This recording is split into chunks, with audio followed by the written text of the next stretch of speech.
राष्ट्रपिता महात्मा गांधी की आज 151वीं जयंती है। इस मौके पर प्रधानमंत्री नरेंद्र मोदी बापू को श्रद्धांजलि देने राजघाट पहुंचे। प्रधानमंत्री मोदी ने यहां महात्मा गांधी को नमन किया। इससे पहले प्रधानमंत्री नरेंद्र मोदी ने ट्वीट करते हुए बापू को याद किया। प्रधानमंत्री मोदी के अलावा राष्ट्रपति रामनाथ कोविंद और दिल्ली के मुख्यमंत्री अरविंद केजरीवाल ने भी राजघाट जाकर महात्मा गांधी को श्रद्धांजलि दी। इसके अलावा प्रधानमंत्री नरेंद्र मोदी ने विजय घाट पहुंचकर पूर्व प्रधानमंत्री लाल बहादुर शास्त्री को भी श्रद्धांजलि दी। आज लाल बहादुर शास्त्री की 116वीं जयंती है। इस मौके पर पीएम ने उन्हें भी नमन किया। नमस्कार, मैं हुसैन रिजवी। सबसे पहले खबर हाथरस की उस बेटी से जुड़ी हुई जिसे इंसाफ दिलाने के लिए इंडिया टीवी एक मुहिम चला रहा है। जिस हाथरस कांड की चर्चा इस वक्त पूरे देश में है, जिस हाथरस कांड की वजह से पूरे देश में गम और गुस्सा है, हाथरस कांड के सच की एक एक तस्वीर आप तक इंडिया टीवी लगातार पहुंचा रहा है। जिन तस्वीरों को पूरा देश देख रहा है, और इलाहाबाद हाई कोर्ट की लखनऊ बेंच ने भी इंडिया टीवी पर हाथरस कांड की रिपोर्ट को देखकर संज्ञान लिया है। इंडिया टीवी के मशहूर शो आज की बात की रिपोर्ट देखकर इलाहाबाद हाई कोर्ट की लखनऊ बेंच ने हाथरस कांड पर संज्ञान लिया। कोर्ट ने इस मामले में संज्ञान लेते हुए उत्तर प्रदेश सरकार को नोटिस जारी किया। यूपी सरकार के बड़े अधिकारियों, डीजीपी, एडीजी और एडिशनल चीफ सेक्रेटरी को भी नोटिस जारी किया। इनके अलावा हाईकोर्ट ने हाथरस के एसपी और डीएम को भी नोटिस जारी कर जवाब मांगा है। हाईकोर्ट में 12 अक्टूबर को अब हाथरस कांड की सुनवाई होनी है। उत्तर प्रदेश के एडीजी प्रशांत कुमार ने हमारी जिन बातों को, हमारी जिन तस्वीरों को पुलिस की बदनामी माना, जिन पर एक्शन लेने की धमकी दी, उसी रिपोर्ट को देखकर हाई कोर्ट के जज ने मामले का संज्ञान लिया है। हाई कोर्ट ने अपने आदेश में इंडिया टीवी के कार्यक्रम आज की बात और इंडिया टीवी के चेयरमैन और एडिटर इन चीफ का जिक्र करते हुए कहा कि इंडिया टीवी पर जो दिखाया गया वो सही है। गांव के शमशान घाट में पुलिस वाले जलती हुई लाश की रखवाली कर रहे थे, लेकिन अंधेरे में जलती हुई चिता की लपटें दूर दूर तक ये बता रही थी कैसे पुलिस ने खुद ही नियम कानून का अंतिम संस्कार कर दिया। इंडिया टीवी की इसी रिपोर्ट को देखने के बाद इलाहाबाद हाईकोर्ट ने स्वतः संज्ञान लिया। यूपी की योगी सरकार को नोटिस भेजा। सूबे के DGP, ADG, additional chief secretary के साथ साथ हाथरस के धमकीबाज डीएम, एसपी सबको तलब किया। हाईकोर्ट ने सबसे पूछा है कि आखिर हाथरस में क्या हो रहा है। कोर्ट ने पुलिस के बर्बर, क्रूर और अमानवीय व्यवहार पर राज्य सरकार से जवाब मांगा है। 12 अक्टूबर को मामले की सुनवाई है। अपने आदेश में कोर्ट ने कहा, आज की बात प्रोग्राम में श्री रजत शर्मा जी ने लड़की का जबरदस्ती अंतिम संस्कार करने की खबर दिखाई। प्रोग्राम में उस वक्त स्पॉट से रिकॉर्ड किए गए वीडियो भी दिखाए गए, जिसमें बताया गया कि परिवार की अनुमति के बगैर लड़की का अंतिम संस्कार किया गया। उसमें परिवार वालों को भी शामिल नहीं किया गया। हाईकोर्ट ने जो नोटिस भेजा है उसके पेज नंबर 6 पर इंडिया टीवी के लोकप्रिय कार्यक्रम आज की बात का जिक्र है। इंडिया टीवी पर इस रिपोर्ट को देखने के बाद ही इलाहाबाद हाईकोर्ट के लखनऊ बेंच के जज राजन रॉय और जज जयप्रीत सिंह ने सरकार से सवाल किया है। एडीजी प्रशांत कुमार मीडिया की जिन बातों को पुलिस की बदनामी मानकर बैठे थे, एक्शन की बात कर रहे थे, उसी रिपोर्ट को जब हाईकोर्ट के जज ने देखा तो फौरन सरकार से सवाल कर दिया। एम्बुलेंस को लाश के साथ लड़की के घर की तरफ ले जाने के बजाय सीधे शमशान की तरफ ले जाया जा रहा था। इसलिए लड़की की मां एम्बुलेंस के सामने आ गई।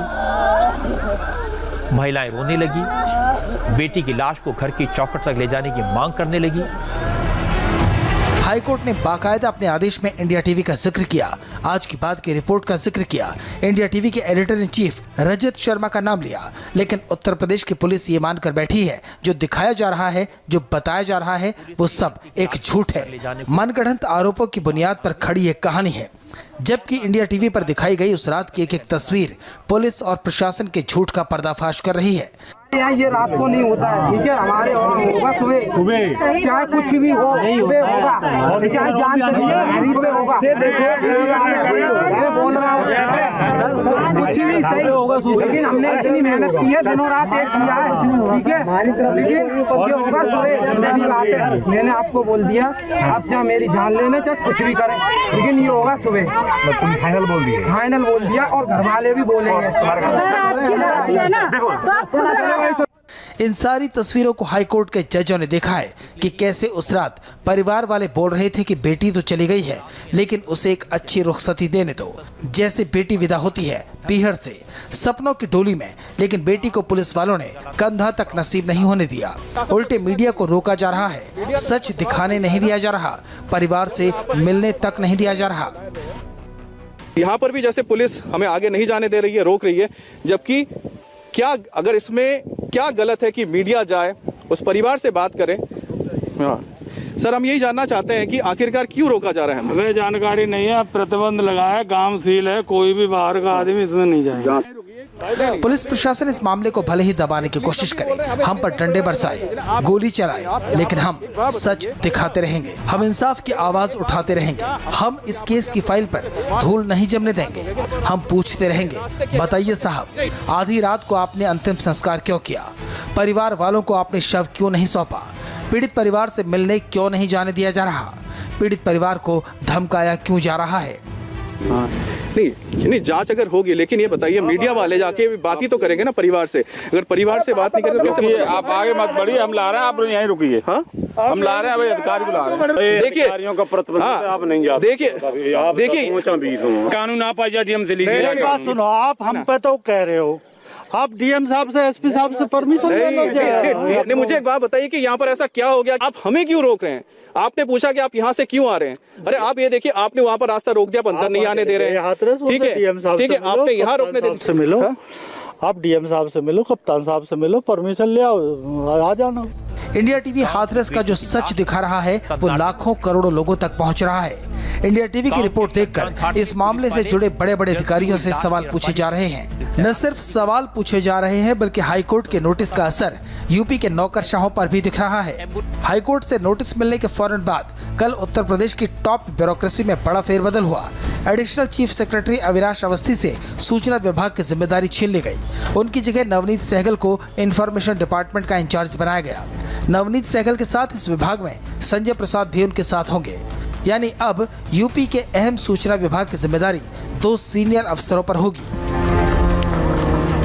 हाथरस की बहादुर निर्भया लड़ती रही अपनी आखिरी सांस तक, जैसे तूफान से लड़ता है दिया, और अब इंसाफ की लड़ाई शांत नहीं होने वाली। हम पूछते रहेंगे, बोलते रहेंगे, दिखाते रहेंगे, जब तक हाथरस की निर्भया को इंसाफ नहीं मिल जाता, जब तक ये भरोसा नहीं मिलेगा कि कोई और निर्भया ऐसी मौत नहीं मरेगी।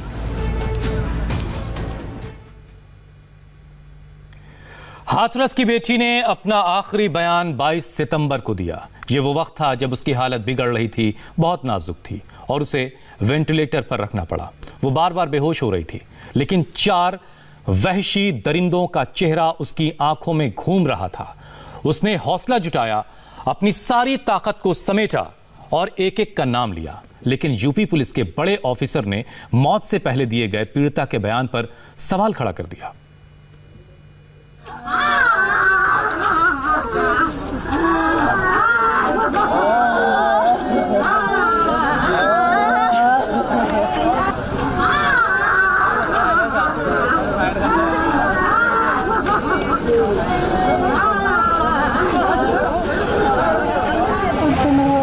उस दिन जिस दिन आपकी चोट लगी है, उस दिन रेप हुआ है? अच्छा, दोनों ने किया था, कोई और भी था? वो दोनों थे, पर बाकी सब भाग गए थे। अच्छा, बाकी सब भाग गए थे। जो सैंपल एकत्रित किए गए थे उसमें किसी तरह का स्पर्म और शुक्राणु नहीं पाया गया है। ये यूपी के एडीजी हैं जो संवेदनहीनता की पराकाष्ठा के भी पार जा चुके हैं। जज्बात गुम हो गए हैं, आंखों का पानी सूख गया है। दर्द से कराहती लड़की के बयानों से भारी इनको कागज का वो बंडल लग रहा है जो CFSL लैब से आया है। उसी बंडल में है ये रिपोर्ट जिसके दम पर यूपी की पुलिस दावा कर रही है कि पीड़िता के साथ गैंग रेप नहीं हुआ। जो सैंपल एकत्रित किए गए थे उसमें किसी तरह का स्पर्म और शुक्राणु नहीं पाया गया है। कौन झूठ बोल रहा है? मृत्युशैया पर पड़ी ये पीड़ित लड़की, जिसके लिए भविष्य का उजाला इंतजार कर रहा था, लेकिन 4 दरिंदों ने उसे मौत के अंधेरे में धकेल दिया, या फिर पुलिस के अफसर जिन्होंने पहले दिन से मामले में असंवेदनशीलता दिखाते हुए आज हालात को इस कदर बिगाड़ दिया कि वो पीड़ित ही हमारे बीच में नहीं रही। एडीजी का ये पूरा बयान आपको सुनवाएंगे, लेकिन उससे पहले पोस्टमार्टम रिपोर्ट देखिए, जो आपको बताएगी कि दरिंदगी की इंतहा क्या होती है। पोस्टमार्टम रिपोर्ट में साफ लिखा है कि रीढ़ की हड्डी में इंजरी थी, बड़ा जख्म था। रिपोर्ट के मुताबिक पीड़ित की गर्दन पर सामने से लिगेचर यानी गला दबाने के निशान थे। जबड़े पर बाईं तरफ से दाईं तरफ 15 सेंटीमीटर लिगेचर मार्क, ठुड्डी के 8 सेंटीमीटर नीचे 7 सेंटीमीटर चौड़ा लिगेचर मार्क। रिपोर्ट कहती है गर्दन के बाईं तरफ 5 सेंटीमीटर चौड़ा लिगेचर मार्क था, दाहिनी तरफ 6 सेंटीमीटर चौड़ा लिगेचर मार्क। खून के बहाव के साथ गर्दन और रीढ़ को जोड़ने वाली हड्डी में फ्रैक्चर था, रीढ़ की हड्डी में जख्म था। रिपोर्ट में मौत की वजह हमले की वजह से सर्वाइकल स्पाइन में चोट को बताया गया है, यानी गला दबाने से मौत। लगातार गला घोटने की वजह से पीड़ित की गर्दन पर जख्म के निशान भी साफ थे।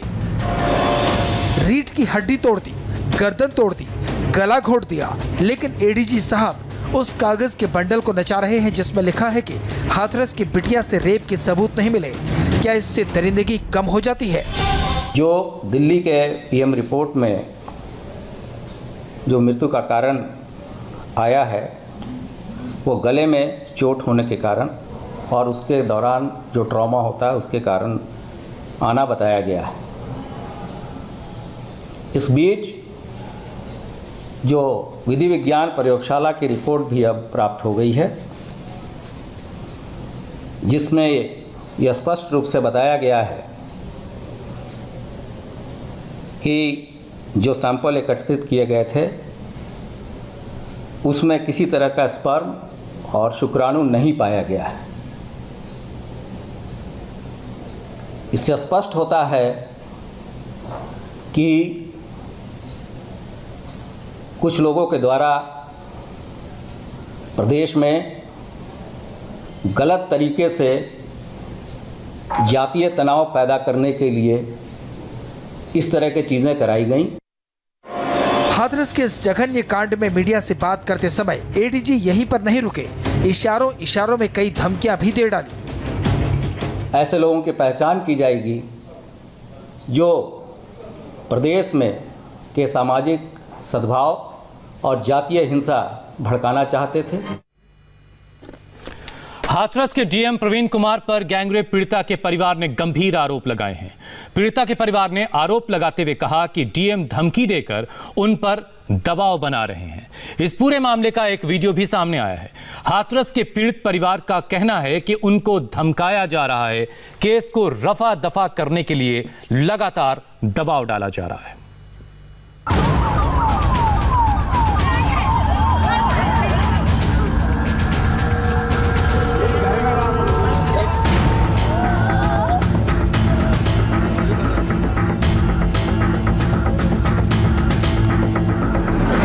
मीडिया वाले मैं आपको बता दूं, आज अभी आधे चले गए, कल सुबह तक आधे और निकल जाएंगे, 2-4 बजेंगे कल शाम, तो हम ही आपके साथ खड़े हैं। अब आपकी इच्छा, आपको बार-बार बयान बदलना नहीं बदलना है। धमकी, सरेआम धमकी। हाथरस के डीएम प्रवीण कुमार उस परिवार को धमका रहे हैं जिसे अपनी लाडली का चेहरा आखिरी बार देखना तक नसीब नहीं हुआ। डीएम प्रवीण कुमार उस परिवार को धमका रहे हैं जिस परिवार की बेटी के शव को पुलिस वालों ने रात के अंधेरे में राख में तब्दील कर दिया, वो भी परिवार की मर्जी के खिलाफ। इंडिया टीवी के कैमरे में वो सारा सच कैद है जिसे यूपी प्रशासन, यूपी पुलिस छिपाना चाह रही है। प्रशासन ने हाथरस पीड़िता के गांव में मीडिया की एंट्री पर रोक लगा दी है। इसके बावजूद इंडिया टीवी की पूरी टीम सच्चाई सामने लाने के लिए डटी हुई है। तस्वीरें झूठ नहीं बोलती। हाथरस के डीएम प्रवीण कुमार की धमकी का एक एक शब्द पीड़ित परिवार की आत्मा को छलनी कर रहा है। हाथरस के डीएम ने लड़की के परिवार वालों को सरेआम धमकी दी, मुंह बंद रखने की हिदायत दी, परिवार पर दबाव बनाते हुए कहा कि आधी मीडिया चली गई है, बाकी आधी भी चली जाएगी, लेकिन यहां हम आपके साथ रहेंगे, फिर कौन आएगा बचाने? डीएम साहब की ये धमकी कैमरे में कैद है। हमारे पास इसका सबूत है। सुनिए और सोचिए, यूपी प्रशासन हाथरस की बेटी को इंसाफ दिलाने के लिए क्या कर रहा है। आप अपनी विश्वसनीयता खत्म मत करिए। तो मीडिया वाले मैं आपको बता दूं, आज अभी आधे चले गए, कल सुबह तक आधे और निकल जाएंगे, 2-4 बजेंगे कल शाम को। तो हम ही आपके साथ खड़े हैं। अब आपकी इच्छा, आपको बार-बार बयान बदलना नहीं बदलना है। अभी हम भी बदल जाए कि नहीं हम। इंडिया टीवी के कैमरे में कैद डीएम प्रवीण कुमार की इस करतूत की खबर जब हमने दिखानी शुरू की तो धमकी देने वाले डीएम साहब बैकफुट पर आ गए। सफाई देने लगे, एक एक शब्द नाप तोल कर बोलने लगे। कहने लगे वो तो पीड़ित परिवार से बात कर रहे थे, परिवार को समझा रहे थे। कुल 6 परिजन थे, उनके साथ बैठकर लगभग 1 से 1.5 घंटे तक वार्ता हुई और उन्होंने सभी मांगों पर सहमति दी और उन पर किसी प्रकार का कोई दबाव नहीं था। और उसका हमारे पास पूरा जो बातचीत का है वो उसका वीडियो भी हमारे पास है। और उसके बाद भी मुझे आज जब पता चला कि पीड़ित परिवार किसी बिंदु पे खुश नहीं है, तो इसके लिए मैं आज उनसे मिलने गया था और 1.5 घंटे तक लगभग मेरी उनसे बातचीत हुई थी। लखनऊ में बैठे एडीजी साहब कह रहे हैं कि सरकार ने निर्भया को बेहतरीन इलाज दिलाने के लिए सभी इंतजाम किए थे, लेकिन हम आपको वो तस्वीर अब दिखाते हैं जिसके बाद कुछ और कहने की जरूरत नहीं पड़ेगी। आप इस तस्वीर को देखकर सोचेंगे कि पुलिस वाले इतने बेरहम, इतने अमानवीय आखिर कैसे हो सकते हैं? क्या हाथरस के पुलिस वालों में इंसानियत बची ही नहीं है?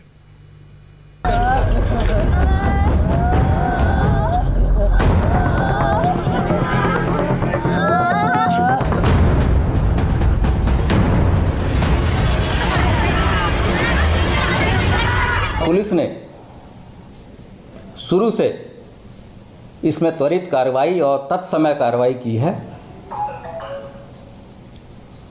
इसमें अब आगे की विधिक कार्रवाई की जाएगी। ऐसे लोगों की पहचान की जाएगी जो प्रदेश में के सामाजिक सद्भाव और जातीय हिंसा भड़काना चाहते थे। यूपी पुलिस के मुखिया मीडिया को धमकी दे रहे हैं, मीडिया पर गुमराह करने का आरोप लगा रहे हैं और तो और हाथरस की निर्भया को बेहतरीन इलाज देने का दावा कर रहे हैं। लेकिन अब हम आपको जो तस्वीर दिखाने वाले हैं उसके बाद पुलिस वाले नजर से नजर नहीं मिला पाएंगे। 14 सितंबर 2020, दर्द से आपका सीना छलनी हो जाएगा। यूपी की सरकार को, वहां की पुलिस को, सिस्टम को लेकर जो गुमान है वो तार तार हो जाएगा। ये उस वक्त की तस्वीर है जब हाथरस की बेटी के परिवार वाले उसे लेकर थाने पहुंचे थे। घर वाले पुलिस वालों से अपनी बेटी के साथ हुई दरिंदगी की शिकायत कर रहे थे। पुलिस के सामने बेटी को बचाने की गुहार लगा रहे थे, लेकिन पुलिस वाले क्या कर रहे थे?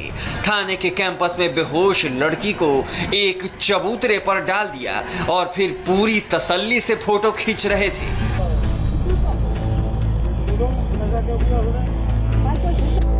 लड़की बोल नहीं पा रही थी, बेसुध पड़ी थी, न उठ पा रही थी, न चल पा रही थी, न हिल पा रही थी, न बोल पा रही थी। उसकी जो हालत थी उसे तत्काल इलाज की जरूरत थी, लेकिन पुलिस वालों की दिलचस्पी तस्वीर खिंचवाने में थी। पुलिस वाले लड़की के परिवार वालों से कब, कहां, कैसे, कौन, बस यही सवाल करते रहे। लड़की की हालत बिगड़ती चली गई और इसके बाद भी सूबे के पुलिस के मुखिया कहते हैं कि पुलिस वालों को मीडिया बदनाम कर रही है। नमस्कार, आप देख रहे हैं इंडिया टीवी, आपके साथ मैं हूं अर्चना सिंह। बड़ी खबर यूपी के शाहजहांपुर से, जहां के एक थाने में कुछ उपद्रवियों ने हमला बोल दिया, हंगामा किया, तोड़फोड़ की और कई पुलिस वालों को पीट कर घायल भी कर दिया। पुलिस के मुताबिक करीब 50 लोगों की भीड़ अचानक थाने पहुंची और थाने में मौजूद 4 पुलिस वालों पर हमला बोल दिया। हमले में एक इंस्पेक्टर समेत 4 पुलिस वाले जख्मी हो गए। जिले के एएसपी संजय कुमार ने बताया कि वो घटना के वीडियो की जांच कर आरोपियों की पहचान कर रहे हैं। पहचान होने पर कार्रवाई की जाएगी। राष्ट्रपिता महात्मा गांधी की आज 151वीं जयंती है। इस मौके पर प्रधानमंत्री नरेंद्र मोदी बापू को श्रद्धांजलि देने राजघाट पहुंचे। प्रधानमंत्री मोदी ने यहां महात्मा गांधी को नमन किया। इससे पहले प्रधानमंत्री नरेंद्र मोदी ने ट्वीट करते हुए बापू को नमन किया। प्रधानमंत्री मोदी के अलावा राष्ट्रपति रामनाथ कोविंद और दिल्ली के मुख्यमंत्री अरविंद केजरीवाल ने भी राजघाट जाकर महात्मा गांधी को श्रद्धांजलि दी। इसके अलावा प्रधानमंत्री नरेंद्र मोदी ने विजय घाट पहुंचकर पूर्व प्रधानमंत्री लाल बहादुर शास्त्री को भी श्रद्धांजलि दी। आज लाल बहादुर शास्त्री की 116वीं जयंती है। इस मौके पर पीएम ने उन्हें नमन किया। और अभी एक ब्रेक के बाद देखिए ट्रंप फैमिली ने खुद को क्यों किया क्वारंटीन।